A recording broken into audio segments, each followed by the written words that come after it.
How are Zandra's bracelets? Are they? I can take those off. Are they clinky a bit? Or... They're a bit clinky, but, In case you wave your arms around. Oh, that's beautiful, though. Is that one of Andrew's? That's one of Andrew's. Can I pick it up? Yeah, and that's one of Andrew's. Oh, gorgeous. Oh, wow.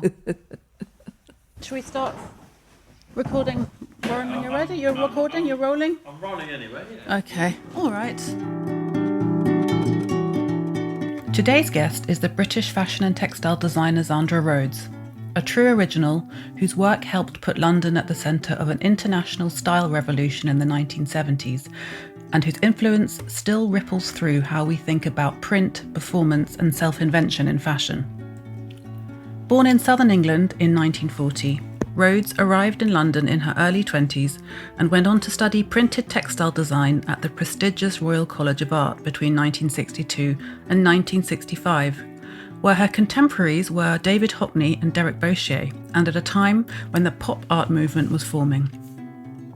Rhodes began by selling her prints directly to designers, before deciding she wanted full control of the story, not just the surface, but the silhouette too.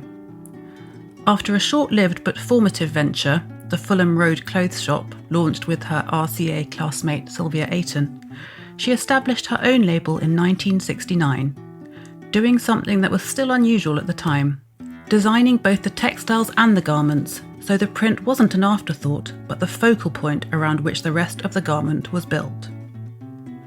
Throughout the 1970s, Rhodes' hand-drawn motifs, fearless colour and sense of spectacle made her a magnet for editors and icons, including the formidable Vogue editor Diana Vreeland, who championed her early on and helped launch her very successful career in the US. In 1977, Rhodes detonated expectations again with her punk-leaning conceptual chic collection, jersey pieces slashed and pierced with beaded safety pins, long before Gianni Versace was putting Elizabeth Hurley into his designs.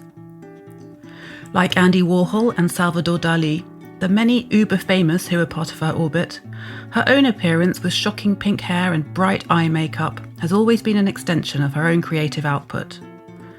Her clients have ranged from royalty to rock stars, Princess Diana, Lauren Bacall, Diana Ross, Freddie Mercury and Cher. And yet, what's most striking is how consistent the through line has remained. A belief in print as a kind of democratic art, and clothing as a living canvas for individuality. In 2003, when fashion went minimal and grungy, and her exuberant styles fell out of favour, she pivoted and founded the Fashion and Textile Museum in London, a vivid, joyful space built to champion fashion as culture. And she has continued to share her archive and process generously, including through an open-access digital study collection of 500 garments. In 2015, she was made a dame. The occasion for our meeting was a retrospective of Zandra's work at the Holburne Musuem in Bath, which is where we recorded. Our conversation is wide-ranging, from her early life and the work ethic she credits to her mother, who trained as a fitter at House of Worth in Paris, to the way she builds a garment from drawing, to the worlds she moved through and the people who shaped her thinking. We also touch on more recent chapters, including her reflections on legacy and what it means to keep making work through everything life throws at you.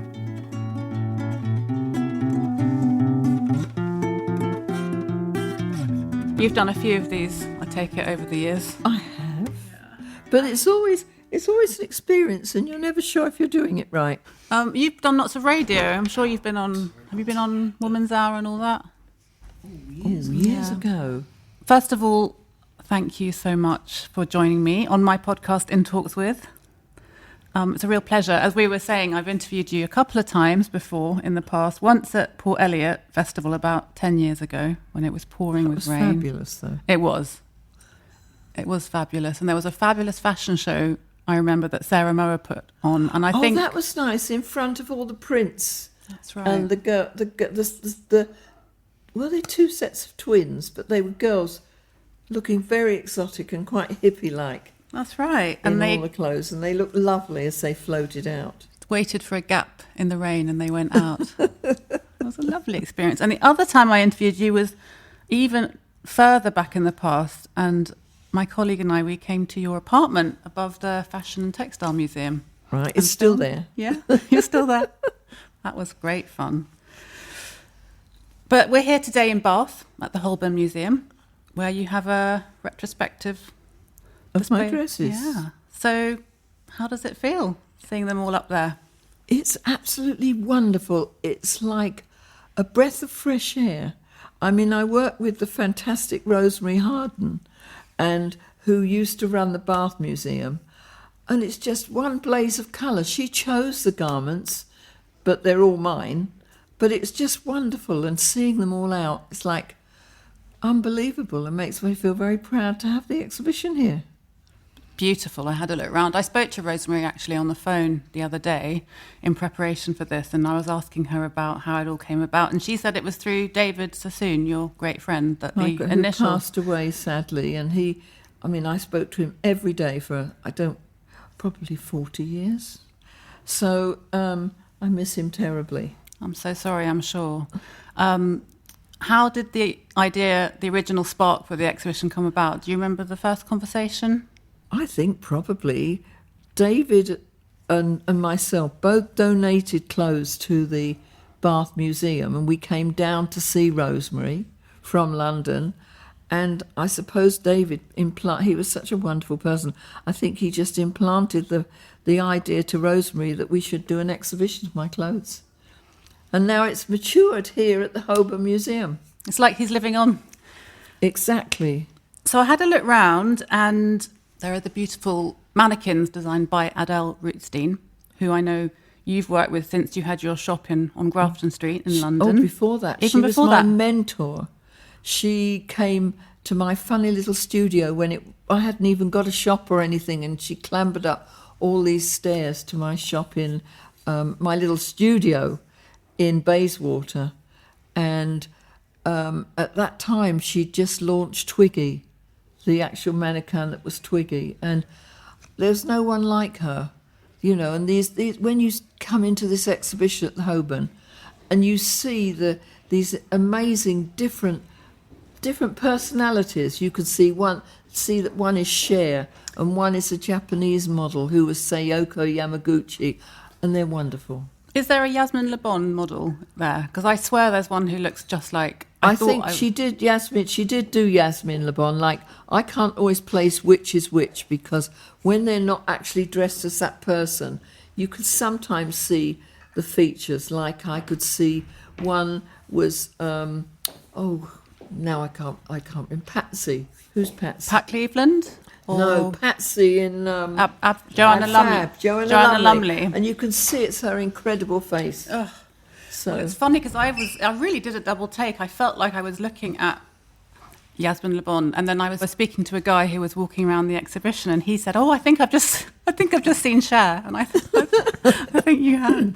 One thing that comes out as you walk around the exhibition, obviously it's sort of chronological, and it starts with your early designs after you left the Royal College of Art in the 60s, and then you see this real journey that you've been on through the years and through the decades. One thing that really stood out to me was there's a few things, but first of all, travel, and how important travel is to your work. Very, yes. Different cultures and how you brought those in. Use them not in a kind of appropriating way, but as inspiration, and how you sort of riffed off them. Tell me a bit about that. Oh, well, I mean, you can see from where you can see the designs I've done with feathers, where I studied feathers that were in a wonderful exhibition in up East Side in New York, with the way that feathers have been used by the North American Indians, and then made me do prints with feathers, which was so wonderful. And then I had a wonderful book with shawls, and some of the things are based on what a fringe shawl would look like, and you can see that the print's been done and cut out like that. Mm. And you actually use the prints become part of the actual shape of the design. Yes. The thing really is, I'm basically a textile designer that couldn't... I tried to sell my work when I first left college and no one would buy it. They used to say, "Oh, it's too extreme, we can't use it." And so it really became working out how would I want that print to look on the body. and then I cut out around the print and made the garment, and usually the garment follows the shapes of the printed design. And then just talking about the process. So you would sketch the ideas initially. You're a great drawer, aren't you? Yes, I have my sketchbook. Yes. Yeah. And I would go around with my sketchbook and draw different things. Like another one that's in there as you go round is I went to the middle of Australia and drew the rock called Uluru, and there's a one-sided dress that Lauren Bacall wore, and so the prints would come from what I saw, like the spinifex grass that was growing around, and that became one of the other prints. I love that. I did read in your book the story about Lauren Bacall coming to your apartment and stepping on a pin. Yeah. Oh, it was terrifying.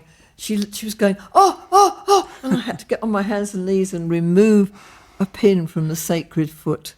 Oh, she sounds like she was a good sport. And Jackie Kennedy, or maybe she was Jackie Onassis then, also wore the Uluru. She did, design. But I've only seen her in the photographs of press. But maybe she bought it in New York at Henry Bendel, or she could have borrowed her sister, who was Princess Radziwill. Yes. And she probably borrowed her dress. Well, they both look fabulous so that was nice. Clothes. The elderly gentleman I was standing next to in the exhibition, your exhibition here just now, was talking to me. He recognised the dress. We were standing in front of the dress from the early 1980s, I think, called Bows and Buttons. Oh, Buttons and Bows, Buttons yes. and Bows. And he mentioned, he hadn't read the caption, which I had, but he mentioned that it had been worn by Princess Diana. But he said he thought it was in a different colour when she wore it. She had hers in pale pink when she announced that she was pregnant in Japan. And it's all edged, hand-rolled and edged with pearls. And so that is really in memory of Princess Diana. Do you think she wore clothes in a particular way? Seeing your clothes on her, did you get a new feeling for it? It was a wonderful compliment seeing my clothes on Princess Diana, yes. I think just what really drove it home to me just now, I really felt, I've always sort of felt our textiles incredibly accessible and everyone can relate to fabrics and clothing. You seem very committed to making your work very open, it's very shareable, whether at the Fashion and Textile Museum, which opened in 2003, you have your archive online that anyone can access for free and learn about your process. Where does that come from, that sort of instinct to be democratic and inclusive in that way? It's a case of giving back, I feel very privileged that I went through the fantastic English art school system and learnt to draw and see things. And I think I like the idea that my work's been recorded, and I've been trying to give back and make sure that different museums have got representations of my work. Because, as a textile designer, it's nice to know that my things get continued and appreciated and don't just disappear into nothingness. Do you think about your legacy a lot? I do, from the point of view that as a designer, if your work isn't seen, then you're not going to get any more work. So it's a great privilege when you also see it in the museum. And seeing this exhibition here in the key room at the Holburne Musuem is a complete joy, because I do think it's joyful. And I felt very honoured when I was walking around and people would come up to me and say how much they liked it, whereas they could have just gone around and not felt anything about it. Well, this is what I mean, you see. I think people can really connect with the clothes because it's clothing and because it's you as well. We were saying that there are a few people visiting who have pink hair in homage to you. When I told my friends in America that I was interviewing you, they both were so excited. One of them is in DC and one's in Connecticut. How lovely! Yeah, you've got great. You have your fandom in the US is enormous, which is quite unusual for a Brit. My career really started in America. I was struggling here, and I was a textile designer that couldn't sell my textiles, and I put the collection of garments together, and English Vogue wrote the letter of introduction to Diana Vreeland in New York, So I went with my clothes over my arm to see her. And she was the editor of American She Vogue was the at the time? editor-in-chief of all World Vogues, but in New York. Right. So I had my little letter of introduction, and I had my white beaver boots that I whitened every day, and my headscarf and my wiggly eyebrows and everything that I'd drawn on, and my flowing chiffon. And I showed her the clothes, and she raved about them and said, "We've got to photograph them on Natalie Wood." I mean, just like that. I mean, it's a fairy tale that I don't believe now. You know what I mean? You think, 1969, and that happened to me. And so she photographed them on Natalie Wood. She phoned up some top ladies and said, "You've got to see these caftans." And it was Mika Ertigan and Chessie Rayner, who were like the society ladies of the time. And then she phoned Henry Bendel, the shop, and I went round with the clothes, and they placed an order.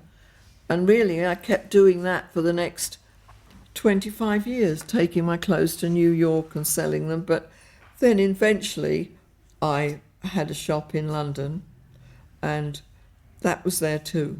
But that's the start of it all. You had great success in New York, but also in West Coast America. You spent time in Hollywood, and I've seen some fabulous photos of you hanging out at parties with all of the famous people of the day. Well, I did a show in Hollywood with Tina Chow when she first was with Michael Chow. So we did the show in Chow's restaurant.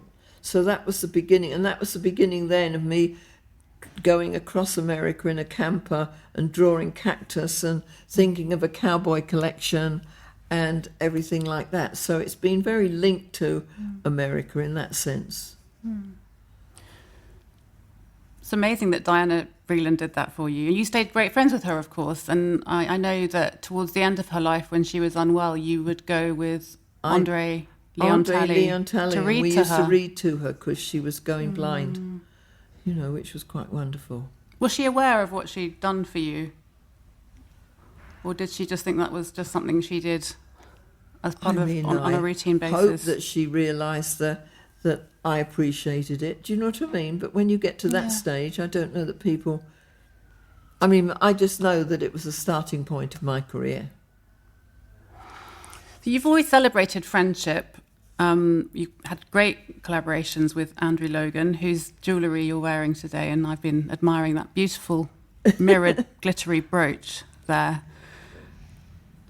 Can we talk a bit about Andrew and what your collaboration brought to your work? I mean, I took Andrew with me when I first went on a huge trip to Australia, where I was in my gold outfit. Was that the Uluru trip, or was this a different Oh, no, trip? that was after that. Right. I was taken to Australia by,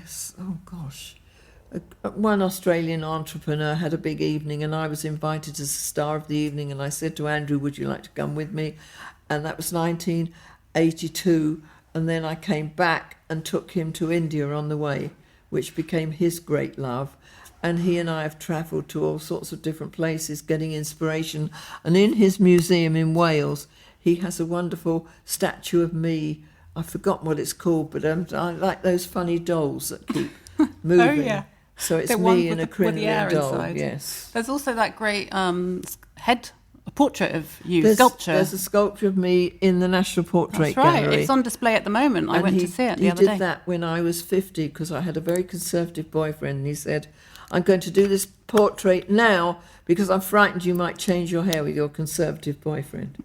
So, but there's one copy in my house and one in the National Portrait Gallery. Oh, it looks fantastic. It's in a beautiful spot right in the middle. It's very good, next to Jean Muir, There you go. our other wonderful English dress designer. Gorgeous. And Andrew helped you produce many of your legendary fashion shows. Oh, he used to work with me on the sets. So, so I did a medieval one where he made the sun and the moon come down, and then we did all the draperies. So we've really been part of each other's adventures. And so that's been rather wonderful time too. Did you enjoy the theatrical side of creating fashion? Oh, I think you've got to give it pizzazz. And I think what's so extraordinary about this exhibition at the Holburne is I think it has got pizzazz. I think it really does. And I was so touching walking round checking it, and all these lovely ladies kept coming up and saying how much they liked it. Well, there And they you didn't go. have to. They could have Yeah. ignored me. But there's a lot of personality and pizzazz, like you say, going on in the exhibition. The way the mannequins are all in sort of conversation with each other. Yes, It's like a talking mise to en each scène. other. Yeah. Another of your great friends was Duggie Fields, the artist. That's in late fact artist. through Duggie that I met Andrew. I was going to ask That how you was met the- Andrew, because I didn't know. That was the original. I knew Duggie first, and Chalita Secunda, who was a wonderful entrepreneur that, and she brought me to Duggie to see one of his paintings, and it was wonderful, of a landscape. And I paid a deposit of £150 because I didn't have any other money. And then he came with his lawyer to sue me because I hadn't paid the rest. But we became friends after that, and I gradually paid off. Did you not hang it? You hung it in your window or something? I And you hung said it you as wished if it was a window with and you curtains, wished that was the view and he you liked had. it so much that he gave me slower terms to pay. You said that Duggie also was the inspiration for one of your most talked about collections, which was the conceptual chic. Well, I used to collection. talk to Dougie about my collections and everything, and that's how it sort of came about, between doing dresses with embroidered holes and beaded safety pins and everything like that. So I did that collection, and we put it in my Bond Street shop.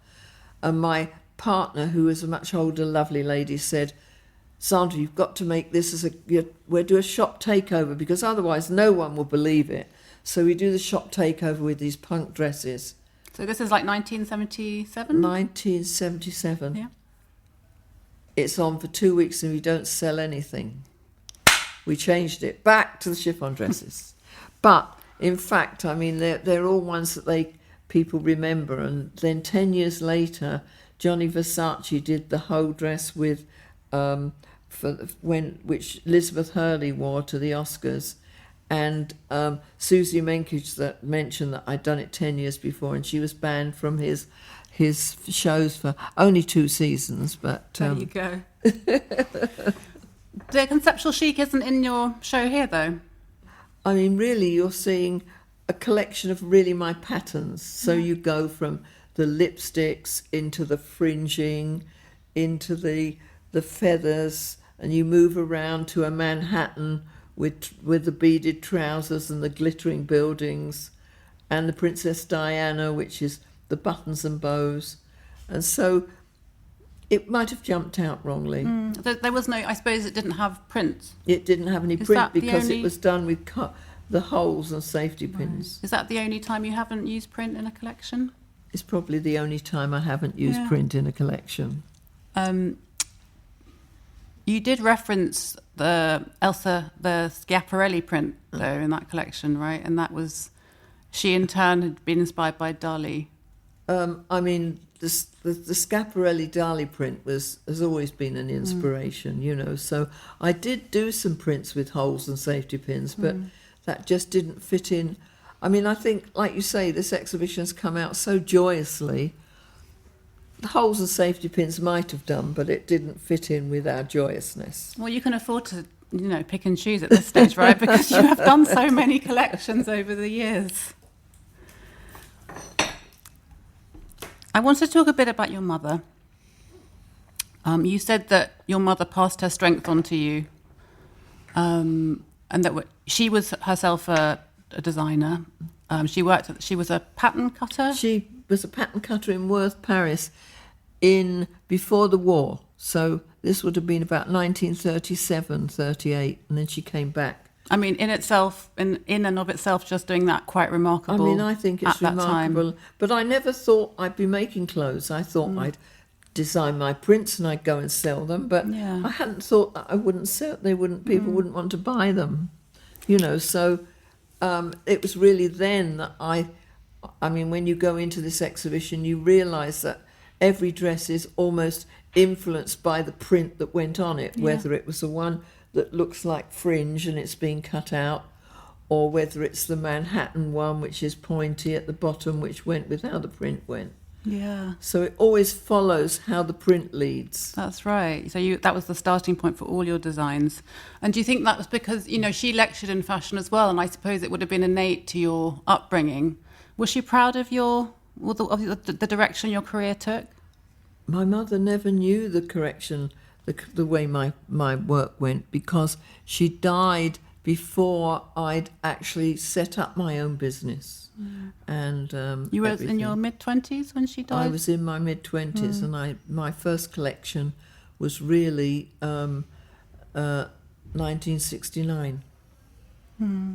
She left me, I think she left me something like £500, and with that's my ticket to America for taking my first collection and thinking, that's it, whatever happens now. Yeah. You've said you always thought she was this incredibly strong character and that you weren't as strong as she was. However, that when you yourself have been diagnosed with cancer in 2020, I believe, and it's then that you realised that you did have some sort of innate strength that she'd given to you. Is that something do you feel like this resilience has carried you through all these years? I'm sure that it is part of her character that carried me through. As far as when I had the diagnosis and they said, oh, you've got 6 months to live, I said, well, don't tell anyone or I won't have any work. And then I thought, well, I better get my will together, and then I formed the Zandra Rhodes Foundation, meaning that then we started to actually catalogue. My friend David Sassoon used to think I'm mental because I never had a sale at the end of the year. I just kept going somehow, but if there were my dresses that I thought, well, it took me all that time to design it, I'm not going to sell the original or I might not have any more ideas.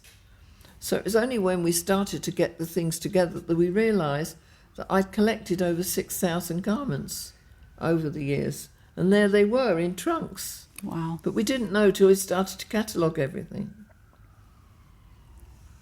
It's amazing. Do you keep everything else, or is it just the dresses? Oh, well, I've kept the jewellery and the hats so that with this exhibition, if we needed a piece of jewellery that went with that, we still had it. Some of the things slip by, some of the things get broken, or I'm always asking Andrew to mend his wonderful things. But it more or less, they're exactly how I showed them. It's brilliant. Has Andrew seen the exhibition? No. I left him in India. We were both. He's teaching making frames and jewellery, and I was teaching painting fabric last week. Okay. God, so you're then busy. I You're had so to come busy. back quickly. Do you ever have a break? Oh, a break's going out drawing and doing things like that. Do something different is the break. So there's never time to keep on. Next week I'm in Florida with my opera, so... Yeah, so that was one thing that it's actually mentioned in the exhibition as well, about how in the 90s you say that fashion went minimalist, grunge. And I didn't end minimalist. I didn't pass my minimalist exam. You didn't feel like doing a minimalist collection. No. But you pivoted, which is, I'd say, one of your key talents. So I was asked, because I was in somewhere like San Diego, which is a smaller town, so I got to know the head of the opera, and he said, have you ever designed an opera? I said, no one's ever asked me. So he said, would you like to have a go? So I did the sets and costumes for a small opera by Bizet called The Pearlfishers. And in my contract, whenever it's shown, I can go over and inspect the costumes and check the sets are okay and go to the first night. So that's what I'm doing in West Palm Beach at the end fabulous. Of this month. Do you like opera? Love it when I go to it, but I never get it together to go things unless I'm working on them. How is it different designing an opera and a costume rather than a dress? When you design a costume, it's got to be very practical, and usually as well they have very big seams. So if the person's going to be large, they just unpick it and add it in and out. So it's quite amazing what gets disguised under stage lights. It is, and actually I went to the Cosprop exhibition at Fashion and Textile Museum. Wonderful, isn't it? So wonderful. And I have to say, I I went because I hadn't been to the museum for a while, and I just wanted to re-familiarise myself with it as part of the research. And I wasn't expecting to like that exhibition as much as I did. I found it really enlightening. And wonderful detailing, incredible. I mean, basically, you're looking at, okay, they're recreations of historical costumes, but they're wonderfully done. So it's quite overwhelming seeing the Maggie Smith costumes from Downton Abbey and the different films that we've all experienced. I know, there's like Meryl Streep's costume from Little Women. I was looking at Ralph Fiennes from Onegin. Yeah. All the Merchant Ivory. Yeah. The Helena Bonham Carter from Room with a View was absolutely beautiful, next to the photo of her in it. And the thing I liked about it was the programme that you could got a little printout, and every costume was a really quick little, it's really easy to see who wore it and why. It's brilliant. But it does make you think about how it is a different way of, I thought it must be a different way of designing clothing. So what about how in touch with you are with the kind of grassroots of fashion today? Do young designers come to you asking for mentorship or advice? Is it something you think about? I still occasionally will have a student come in for internship, but I'm not manufacturing now. So it will mainly be a student that's studying textile design, where it can be of help if they have a look at something like that. Or cataloguing if they're into things for museums. Do you feel optimistic about the state of things for the world that fashion designers are in today? Are you an optimist about it, or do you feel that are you a dystopian and you think that all this AI business and people using? Well, I'm not in touch with AI, but and I feel it was a serious mistake for us to be divided from Europe, because I think it closes the doors for so many young students, even more in the acting and opera and musical career.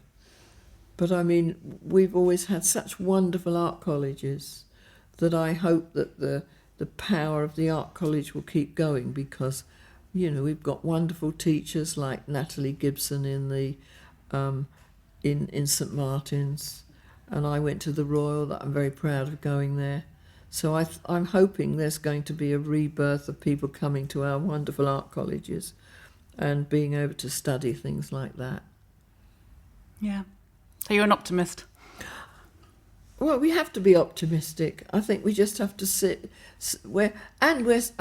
we live on a little island. We're going to be survivors. We've got to keep going. Yeah. Thanks so much, Zandra, for talking to me. I love this chat. It's been an honour. Thank you very much. You've been listening to In Talks with me, Danielle Radojcin. The sound and theme music is by Woogie Productions, and the artwork is by Patrick Waugh. If you enjoyed this episode, please pass it on to someone who you think might also like it. Please subscribe and leave a review. Thanks for listening.